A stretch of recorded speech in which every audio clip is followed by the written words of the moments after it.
Mesdames et messieurs, bonjour et bienvenue dans ce journal. Au sommaire, la traversée de l'échangeur de Godome par la piste cyclable relève d'un parcours de combattants pour les usagers de ce tronçon. Plusieurs mois après la visite d'une délégation gouvernementale, les engagements pris pour son réfectionnement restent vains. C'est désormais connu, le Parlement constitué de 109 députés compte 3 groupes parlementaires, à savoir l'Union progressiste, le Renouveau, le Bloc républicain et les démocrates. Et puis, hors de nos frontières, le président sud-africain a annoncé la démission prochaine du vice-président du pays. Nous en parlerons en page inter.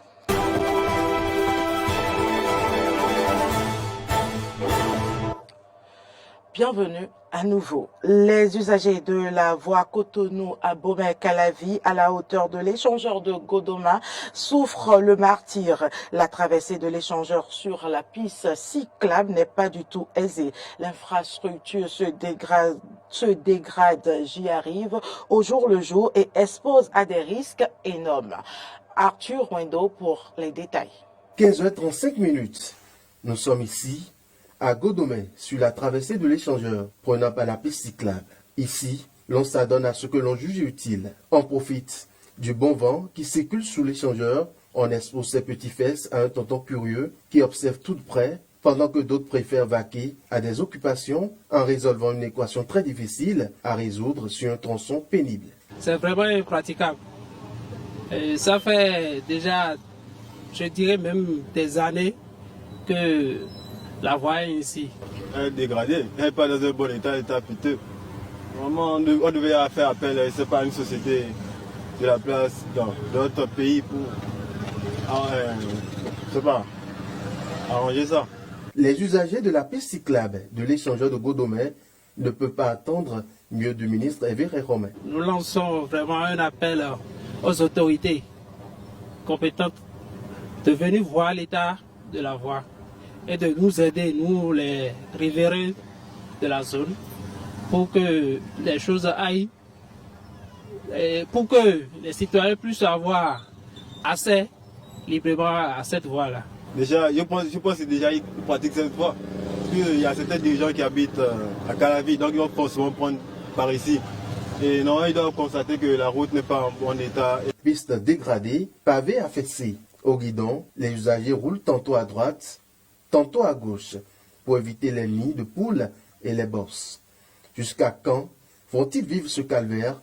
Nous comptons quand même sur la promptitude du gouvernement pour sauver les populations. Dans la perspective de la réforme des médias proposée par le chef de l'État, l'Union des professionnels des médias UPMB, le Conseil national du patronat de la presse et de l'audiovisuel CNPA Bénin, réunis au sein de l'Assemblée spéciale, lance un appel aux professionnels des médias pour l'harmonisation et la synthèse des idées. Elle leur demande dans ce sens de faire parvenir au secrétariat de l'UPMB le 20 février 2023 au plus tard leurs différentes propositions. Allons à présent du côté de l'Assemblée nationale où la constitution des groupes parlementaires est désormais chose effective, prévue pour le lundi dernier, puis reportée à hier jeudi. Cette séance plénière a permis de retenir 3 groupes parlementaires en ce qui concerne la 9e législature qui se présente comme suit. Union progressiste, le Renouveau, président Ake Natondé, vice-président Nouemou Domitien, rapporteur Augustin Aranvoebla, Bloc républicain BR, président Hassan Seydou, vice-président Malik Seibou Gomina, rapporteur Moukaram Adjibade Koussonda, les démocrates, président Noureni Achade, vice-président Joël Godonou, rapporteur Edwige Tossa. Vous le savez, le processus de l'identification des restes des victimes de l'accident de Dassazoumé est en cours. À l'issue du Conseil des ministres de mercredi dernier, le porte-parole du gouvernement est revenu sur l'étape où se situe le dit processus. Suivant ici Wilfried Léandre Ongbeji. Les équipes techniques ont été constituées à la charge de l'État, puisque le gouvernement a décidé de prendre tous les frais à son compte.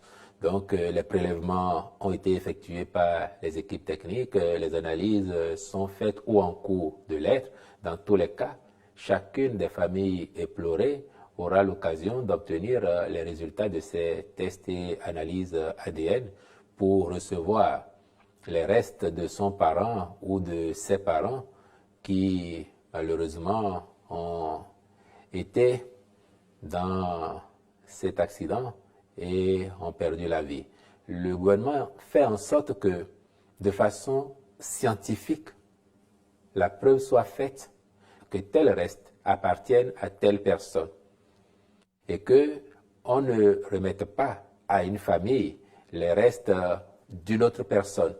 Donc ça, c'est notre responsabilité et les orientations, les instructions du président de la République, dès le départ, ont été assez claires. On sait combien dans notre pays, nous sommes attachés à nos parents quand ils viennent à s'en aller. Et au regard des circonstances dramatiques ayant entouré cette transcendance de ces personnes-là, le gouvernement prend vraiment à cœur de faire en sorte que les obsèques que les familles pourront organiser pour honorer les mémoires de leurs morts soient des obsèques justes parce que s'adressant au reste des personnes concernées, afin que les rites ou les pratiques d'une famille ne soient pas transposés à quelqu'un d'autre. Non, nous ferons en sorte que cela soit fait conformément aux règles en la matière et que les résultats soient portés aux familles.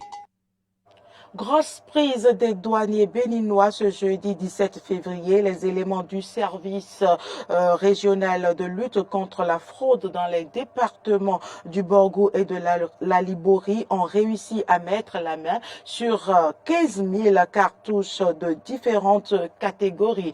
Les individus qui transportaient les cartouches avaient emballé les différents cartons dans des sacs communément appelés dangotés. Dans les vidéos reçu par le potentiel, l'on remarque que les cartouches qui contenaient les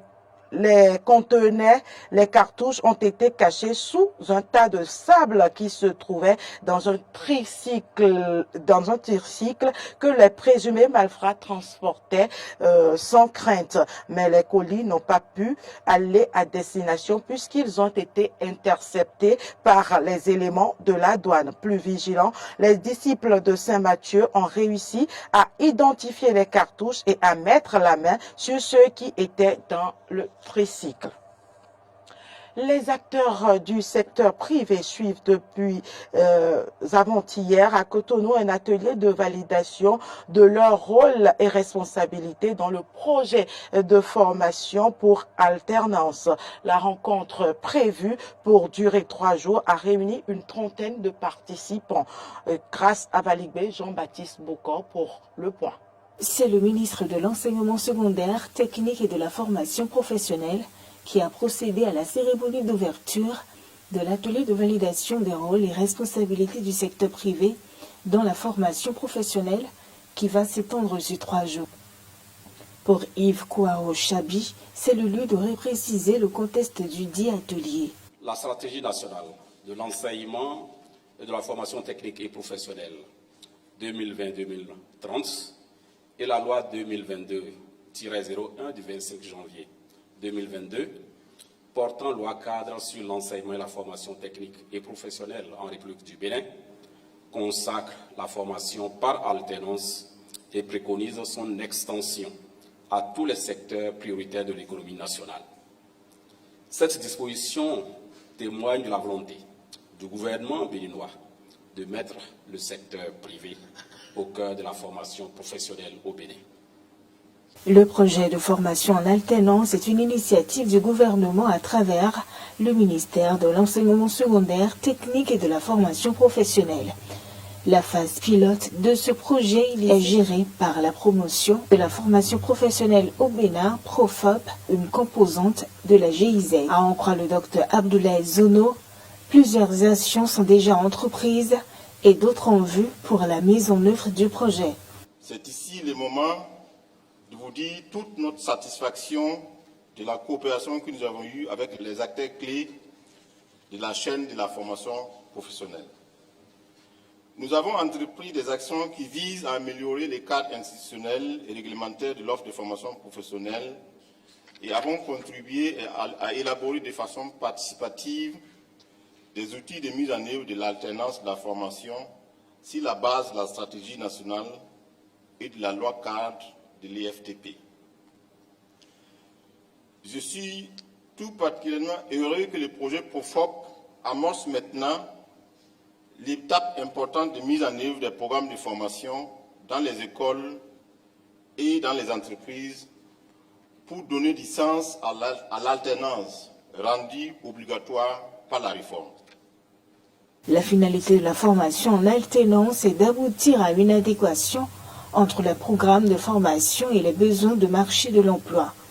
Les attentes aux sorties de cet atelier sont donc nombreuses. Au terme de cet atelier, on aura une idée claire de quelles seraient les responsabilités des uns et des autres, surtout du secteur privé, par rapport à la mise en œuvre de la formation par alternance. Donc, de la partie qui va se dérouler au sein de l'entreprise, comment ça va se passer. Le deuxième résultat qu'on attend, c'est que le cadre national de concertation qui est chargé de mettre en œuvre l'implication du monde professionnel du secteur privé a mis en place à l'échelle nationale et départementale des structures pour faciliter cette concertation. Mais de façon concrète, si on a fait de voir les entreprises globalement, mais l'entreprise sectorielle qui va être intéressée par rapport à cette formation-là, comment ça va se faire avec l'établissement concerné. À travers la formation par alternance, les acteurs en charge de l'éducation technique et professionnelle prévoit de réduire à 30% les coûts théoriques contre 110% de pratiques en entreprise. Instant entretien à présent avec Peggy Ludovic Dagba. Peggy Ludovic Dagba, bienvenue. Vous êtes le rédacteur en chef d'Eden TV, Diaspora FM, analyste politique. Bonjour. Bonjour à vous, Carole Olaye. Bonjour, chers amis téléspectateurs. Alors, l'installation des députés de la 9e législature continue de faire l'actualité tout au long de cette semaine. Peggy Ludovic Dagba, Dakpe Soso, toujours derrière son septenaire. Oui, avant de parler de Dakpe Soso, on va quand même revenir un peu sur un certain nombre d'événements qui actuellement en cours au niveau de l'Assemblée nationale. Vous le disiez tantôt, il y a eu, et bien sûr, installation dimanche dernier de cette 9e législature. Mais dites-vous que cette installation a connu quand même une surprise de taille, une surprise à laquelle personne ne s'attendait.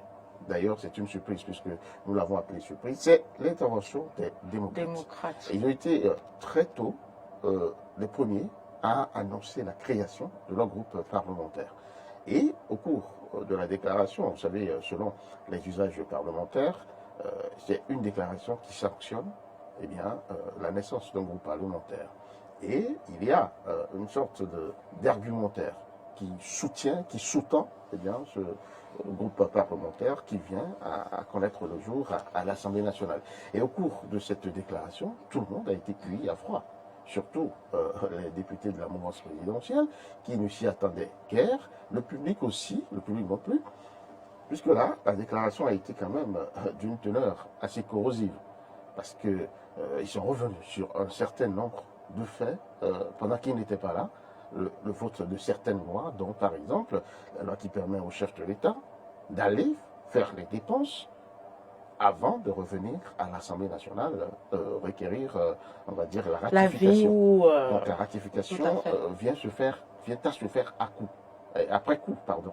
Et donc ils sont contre, et ils ont dit qu'ils vont tout faire pour revenir, ramener un peu la ratification dans l'escarcelle de la liste du Parlement, puisque c'est l'une des prérogatives du Parlement avant la modification de la Constitution, je crois.